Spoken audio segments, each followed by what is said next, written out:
Hello everyone, welcome back to my channel Vardaan classes. आज यहाँ पे टॉपिक लेकर आई हूँ मैं accounting for partnership firm and fundamental. तो पार्टनरशिप को पढ़ने से पहले एक बार हम सोल प्रॉपर्टीशिप के बारे में जान लेते हैं, क्योंकि सोल प्रॉपर्टीशिप के बाद ही हमारे पास पार्टनरशिप आई है। तो पार्टनरशिप कैसे आई, पहले उसका हम रीज़न जान लेते हैं। क्लास 11th में आप सबने पढ़ा होगा सोल प्रॉपर्टीशिप के बारे में। तो सोल प्रॉपर्टीशिप में क्या होता है, मान लो ये एक पर्सन है, इस पर्सन का नाम ए है। तो ये पर्सन क्या कर रहा था, अपने बिज़नेस को चला रहा था।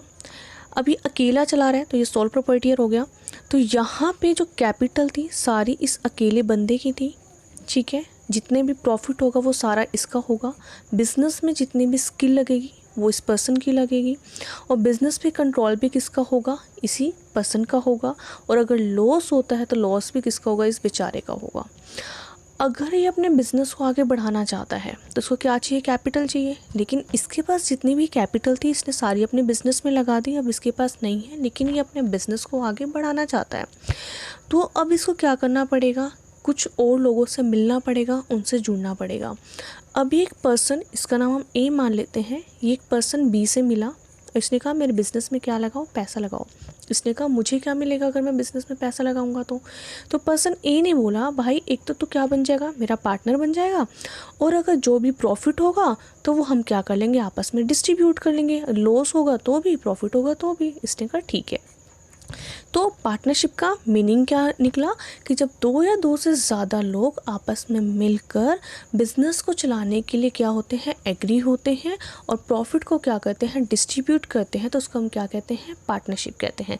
तो पार्टनरशिप की नीड हमें क्यों हुई, क्योंकि सोल प्रॉपर्टीशिप में कुछ आपके पास लिमिटेशंस थी, कुछ ड्रॉबैक थे, उनको दूर करने के लिए हमारे पास क्या आई, यहाँ पे पार्टनरशिप आई। अब पार्टनरशिप की डेफिनेशन पढ़ लेते हैं बुक की लैंग्वेज में। तो यहाँ पे Indian partnership act 1932 and section 4 के according partnership is the relation between person who have agree to share the profit of a business carried on by all or any of them acting for all. तो यहाँ पे लिखा गया है partnership क्या होती है, एक रिलेशन होता है। किसके बीच में रिलेशन होता है, कुछ पर्सन्स के बीच में रिलेशन होता है जो एग्री हुए होते हैं प्रॉफिट को डिस्ट्रीब्यूट करने के लिए और बिजनेस को चलाने के लिए। अब बिजनेस या तो सभी के द्वारा चलाया जा सकता है, या उनमें से किसी एक के द्वारा या दो के द्वारा क्या किया जा सकता है, ऑपरेट किया जा सकता है। नेक्स्ट हम यहाँ पे पढ़ेंगे पार्टनरशिप डीड के बारे में। पार्टनरशिप डीड क्या होती है, देखो जब भी कोई पार्टनरशिप एस्टेब्लिश होते तो उसके लिए सबसे पहले एग्रीमेंट का होना बहुत ज़रूरी होता है ना। जैसे मैंने अभी आपको ऊपर बताया था कि ऊपर आपके पास क्या थे, पार्टनर ए था और क्या था, आपके पास पार्टनर बी था। तो इन्होंने यहाँ पे क्या कर दिया, एग्रीमेंट कर लिया, क्योंकि पार्टनरशिप के लिए क्या होना ज़रूरी है, एग्रीमेंट होना ज़रूरी है। अब इस एग्रीमेंट में कुछ ऐसे रूल्स होते हैं, कुछ ऐसी कंडीशंस होती हैं जिन पर इन दोनों का एग्री होना क्या होता है, बहुत ज़रूरी होता है। भाई देखो ये पार्टनर फिर वही ए है और ये पार्टनर क्या है, बी है। अब पार्टनरशिप करने के लिए उन्होंने क्या किया, एक एग्रीमेंट कर लिया।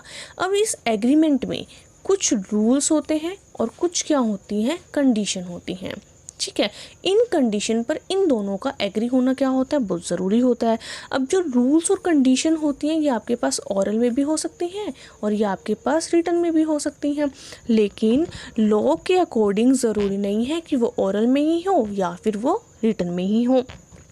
अगर हम फ्यूचर में किसी झगड़े से बचना चाहते हैं तो हम क्या कर लेते हैं, इसको रिटन में लिख लेते हैं। किसको लिख लेते हैं, सारे रूल्स को और सारी कंडीशंस को, रेगुलेशन को, सबको हम रिटन में जब लिख लेते हैं तो उसको हम क्या बोलते हैं, पार्टनरशिप डीड बोलते हैं।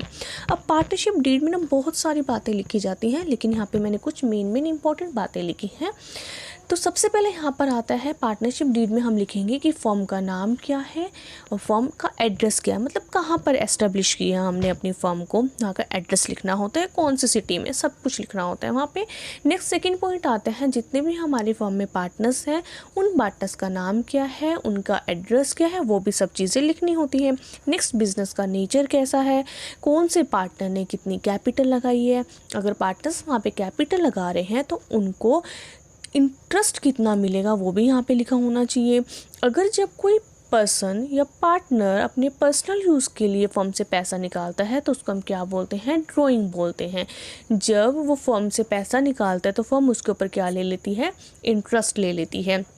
अगर कोई पार्टनर एक्स्ट्रा काम करता है तो उसको क्या मिलती है, वहाँ पे सैलरी मिलती है। तो वो सैलरी पार्टनरशिप डीड में लिखी होनी चाहिए कि उसको कितनी सैलरी मिलेगी या फिर कितना उसको कमीशन मिलने वाला है। नेक्स्ट, सबसे मेन इम्पोर्टेंट बात कि जितने भी आपके पास फर्म में पार्टनर्स हैं उनको जो प्रॉफिट शेयर है वो कितना मिलेगा और कैसे मिलेगा, ये भी पार्टनरशिप डीड में लिखा होना चाहिए। इसको ही हम क्या कहते हैं, पार्टनरशिप डीड कहते हैं। मतलब जब हम सारे रूल्स को, रेगुलेशन को, कंडीशन को जब हम एक नोटबुक और पेन लेकर सबको लिख लेते हैं, उन पे पार्टनर्स के सिग्नेचर करवा देते हैं, तो उसको हम क्या कहते हैं, पार्टनरशिप डीड कहते हैं।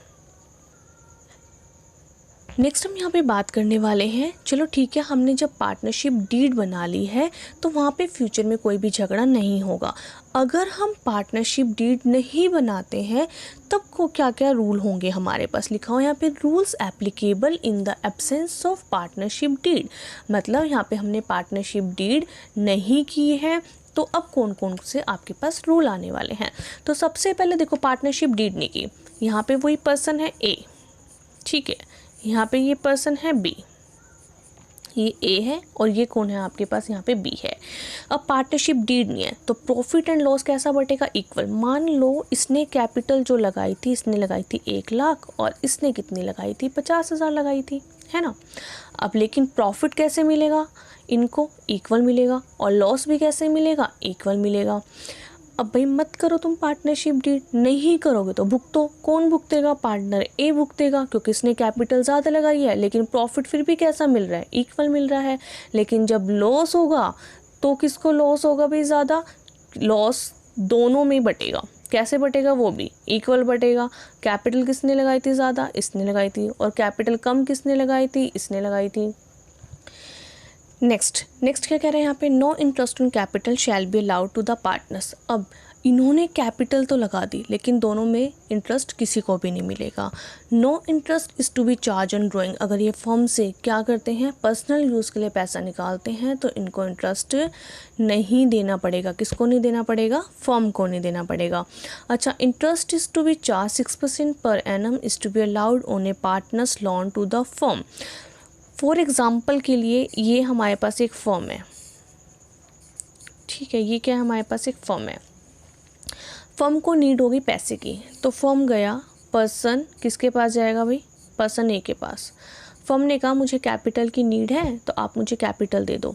इसने क्या करा, कुछ पैसा दे दिया सबसे पहले तो फर्म को, ठीक है। जब हम कोई पार्टनर फर्म को पैसा और दे रहे हैं तो ये क्या कहलाती है, कैपिटल कहलाती है। अब फर्म को क्या देना पड़ता है, इसके ऊपर इंटरेस्ट देना पड़ेगा। किसको देगा, ये ए को देगा, है ना। कितने परसेंट से देना पड़ेगा, 6% से, क्योंकि पार्टनरशिप डीड नहीं है तो इसलिए कितना देगा, 6%। अगर पार्टनरशिप डीड ये बनवा लेता तो ये अपनी मन मुताबिक 7%, 8%, 10% ये जितना चाहता फर्म से क्या कर सकता था, इंटरेस्ट ले सकता था। लेकिन जब पार्टनरशिप डीड ही नहीं है तो इसको कितने परसेंट से इंटरेस्ट मिलेगा, इसको 6% से इंटरेस्ट मिलेगा। समझ में आया, आगे करते हैं। अब हम यहाँ पे बात करेंगे अकाउंट के बारे में कि कौन कौन से अकाउंट बनते हैं यहाँ पे। तो सबसे पहले आज हम देखेंगे P&L अकाउंट के बारे में। देखो आपने क्लास 11th में सबसे पहले क्या बनाया था, ट्रेडिंग अकाउंट बनाया होगा, है ना। ट्रेडिंग अकाउंट जब हम बनाते हैं तो यहाँ पर क्या निकलता है, या तो ग्रॉस प्रॉफिट निकलता है या क्या निकलता है, ग्रॉस लॉस निकलता है। अब जब ट्रेडिंग अकाउंट बनाने के बाद हम क्या बनाते हैं, P&L अकाउंट बनाते हैं। P&L अकाउंट अगर ट्रेडिंग का GP है तो कहाँ लिखा जाएगा, वो आपके पास यहाँ लिखा जाता है। अगर लॉस होता है तो कहाँ लिखा जाता है, वो 2 करके यहाँ पे ग्रॉस लॉस लिखा जाता है। तो जो P&L का आपके पास यहाँ पे क्या लिखा गया, GP, और यहाँ पर क्या लिखा गया, ग्रॉस लॉस। तो यहाँ से हमने क्या निकाल लेते थे, प्रॉफिट निकाल लेते थे। लेकिन ये प्रॉफिट ना डिस्ट्रीब्यूट नहीं होता था, ये सिर्फ हम फाइनेंशियल ईयर के एंड में ये जानना चाहते थे कि हमें नेट प्रॉफिट कितना हुआ या फिर हमें नेट लॉस कितना हुआ, है ना। लेकिन यहाँ पे हम क्या पढ़ रहे हैं, पार्टनरशिप पढ़ रहे हैं, तो हमें यहाँ पे क्या बनाना पड़ेगा, P&L एप्रोप्रिएशन अकाउंट बनाना पड़ेगा। तो सबसे पहले यहाँ पे P&L मैंने लंबा चौड़ा तो नहीं बनाया है, सिर्फ एक शॉर्ट में लिखा है जिसकी हमें यहाँ पे नीड होने वाली है। अगर जिसको नहीं आता है तो प्लीज़ एक क्लास 11th की बुक खोल के देखना, आपको वहाँ पे P&L अकाउंट मिल जाएगा। तो यहाँ पे सबसे पहले आप क्या लिखोगे, बाय ग्रॉस प्रॉफिट लिखोगे। ग्रॉस प्रॉफिट आपने यहाँ पे लिख लिया, ठीक है। फिर क्या लिखते हैं हम यहाँ पे इनडायरेक्ट इनकम लिखते हैं, और यहाँ पर हम क्या लिखते हैं, इनडायरेक्ट एक्सपेंसेस लिखते हैं। जब यहाँ का टोटल किया तो हमारे पास क्या आ गया, यहाँ पे नेट प्रॉफिट निकल कर आ गया। तो जो P&L का प्रॉफिट होता है इसको हम कहाँ लेकर जाते हैं, P&L एप्रोप्रिएशन में लेकर जाते हैं। लॉस है तो यहाँ आएगा, और अगर आपके पास प्रॉफिट है तो कहाँ जाएगा, वो यहाँ जाएगा क्रेडिट साइड में।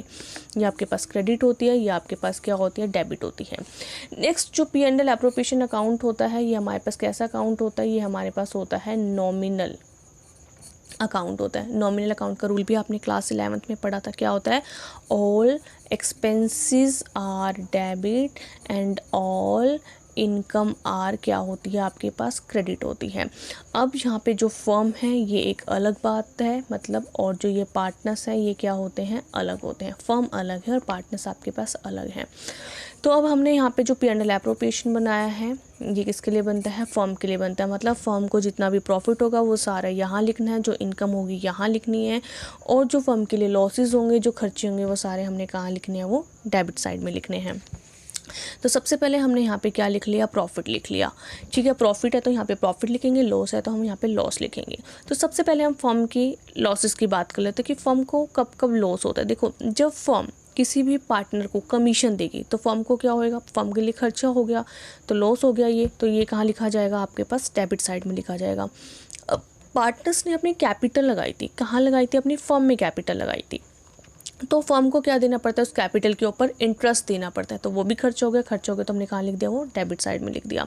नेक्स्ट, अगर फर्म पार्टनर्स को सैलरी देती है तो वो भी खर्चा है, तो उस खर्चे को भी कहाँ लिखना पड़ेगा, हमें यहाँ पे डेबिट साइड में लिखना पड़ेगा।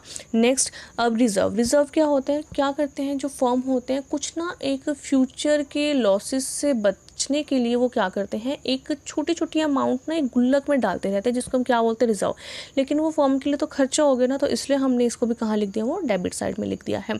अब बात करते हैं जब पार्टनर को अपने पर्सनल यूज़ के लिए पैसों की ज़रूरत होती है। फॉर एग्जाम्पल के लिए पार्टनर जो ए है ना, ये ए था, मान लो इसका कोई फ्रेंड बेचारा क्या हो गया, बीमार हो गया, तो इसके फ्रेंड को 2 लाख रुपए की ज़रूरत थी, तो इसने किसको बोला, इसने बोला ए को बोला कि मुझे 2 लाख रुपए चाहिए, इसके पास नहीं था। इसने बोला ठीक है, मैं ना फर्म से क्या ले लेता हूँ, उधार ले लेता हूँ। मान लो इसका फ्रेंड बीमार हो गया, या इसकी बेचारे की मिसेस बीमार हो गई, इसकी वाइफ बीमार हो गई, तो इसको पैसे की क्या हो गई, ज़रूरत हो गई, तो इसने किससे ले लिया, फर्म से ले लिया 2 लाख रुपए। अब फर्म क्यों देगी भाई, जब फर्म कैपिटल पे इनको इंटरेस्ट देती है, तो जब ये पर्सनल यूज़ के लिए अपना पैसा निकालेंगे फर्म से, तो फर्म भी क्या लेगी, इनसे इंटरेस्ट लेगी। जब फर्म इनसे इंटरेस्ट लेगी तो फर्म के लिए क्या हो जाएगा, वो प्रॉफिट। देखो, जब फर्म इंटरेस्ट देती है तो फर्म को क्या होता है, लॉस, लेकिन जब फर्म इंटरेस्ट लेती है तो फर्म को क्या होता है, प्रॉफिट होता है। तो उसको कहाँ लिखा जाता है, उसको क्रेडिट साइड में लिखा जाता है। ओके, तो यहाँ पे फिर क्या कर देना है, जो भी जिस भी पार्टनर ने लिया है वहाँ पे लिख देंगे, जितने भी % से इंटरेस्ट था वो भी हम यहाँ पे लिख देंगे, और फिर क्या कर देंगे, यहाँ का टोटल करेंगे। अगर यहाँ का टोटल ज़्यादा है और यहाँ का टोटल आपके पास कम है तो क्या निकल कर आएगा, प्रॉफिट। और अगर यहाँ का टोटल ज़्यादा है डेबिट साइड का और क्रेडिट साइड का क्या है, कम, तो क्या निकल कर आएगा, आपके पास वो लॉस निकल कर आएगा। नेक्स्ट हम बात करते हैं प्रॉफिट को डिस्ट्रीब्यूशन की। देखो, आपके अंदर क्वेश्चन के अंदर ना मेंशन होगा कि प्रॉफिट को कैसे डिस्ट्रीब्यूट करना है। अगर पार्टनरशिप डीड नहीं है तो कैसे डिस्ट्रीब्यूट करेंगे, हम उसको इक्वल डिस्ट्रीब्यूट करेंगे। अगर पार्टनरशिप डीड है तो ऑलरेडी मेंशन होता है आपके पास वहाँ पे कि आपको कैपिटल रेशियो में डिस्ट्रीब्यूट, मतलब जितने भी कैपिटल लगाई है तो कैपिटल रेशियो में प्रॉफिट को डिस्ट्रीब्यूट करना है, या फिर वहाँ मेंशन होगा 3:2 में करो, 2:3 में करो, 3:4 में करो। तो जितनी भी रेशियो वहाँ पे मेंशन होगी आप उस रेशियो में क्या कर दोगे, प्रॉफिट को डिस्ट्रीब्यूट कर दोगे। Okay, thank you guys. Next यहाँ पे आपके पास जो अकाउंट होते हैं, कैपिटल अकाउंट होता है, करंट अकाउंट होता है, उसके बारे में नेक्स्ट वीडियो लेकर आएंगे। और प्लीज़ ज़्यादा से ज़्यादा इसको शेयर करें ताकि और स्टूडेंट्स की हेल्प हो सके। ओके, और आप लोग सब अपना ध्यान रखिए। Thank you so much guys.